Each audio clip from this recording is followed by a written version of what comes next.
বন্ধুরা, নতুন একটা রেসিপি নিয়ে তোমাদের মাঝে চলে এলাম। তো দেখতে পাচ্ছ আলু দেখো ডাব ডাব করে কেটেছি। দেখতে পাচ্ছ কী হবে সেটা তোমরা দেখতে থাকো।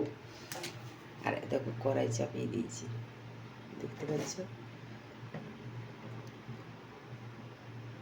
তো দেখো কড়াইয়ে কিন্তু আমি তেলও দিয়ে দিলাম।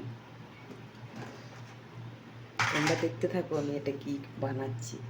আমি এখন নামটা বলছি না, তোমরা দেখলেই লাস্ট পর্যন্ত তোমরা দেখতে পাবে এটা কি বানাচ্ছি আমি। দেখো 5 ফোড়ন দিয়ে দিলাম। আমি বেশিরভাগই সব কাজেই ব্যবহার করি 5 ফোড়নটা। 5 ফোড়ন, শুকনো লঙ্কা, তেজপাতা এইসব ব্যবহারটা বেশি করি, কারণ ওইটা দিয়ে আমরা রান্না বা করি বা রেসিপিও বানাই। তা তোমরা দেখতে থাকো। তো দেখো কিন্তু 5 ফোড়নটা হয়ে এসে দেখো আলুটা আমি দিয়ে দিলাম।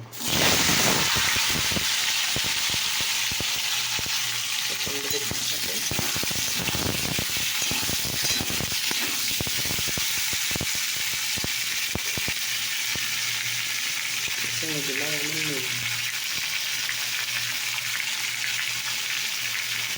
আর হলুদ।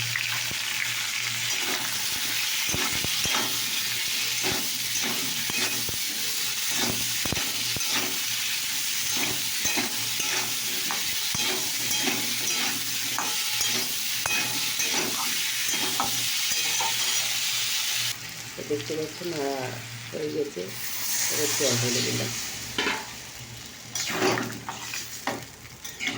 যারা রান্না করে তারা বুঝতে পারছে যেটা কী জিনিস করছে। তো তোমরা দেখতে থাকো, অবশ্যই জানতে পারবে। তো দেখো বন্ধুরা, এখানে তেল লঙ্কা দেওয়া হয়েছে দেখতে পাচ্ছ।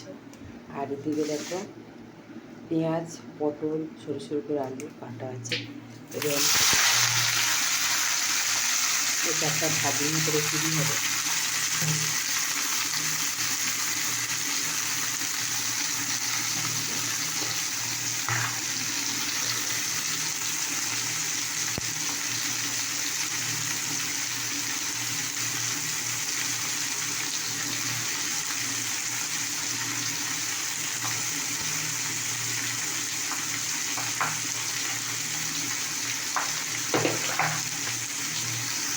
তো দেখতে পাচ্ছ এখানে আছে কাঁচা লঙ্কা, শুকনো লঙ্কা আর একটু পোস্ত বাটা, মানে আমি করে বাটি না, আগে থেকে সেদ্ধ হয়ে গেছে, এটা হবে পোস্ত রেসিপি।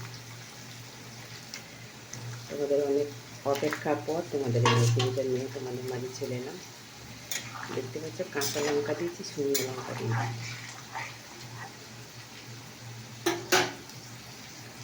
দেখো বন্ধুরা, আমার কিন্তু পোস্ত রেসিপিটা হয়ে গেছে, অফ করে দিলাম।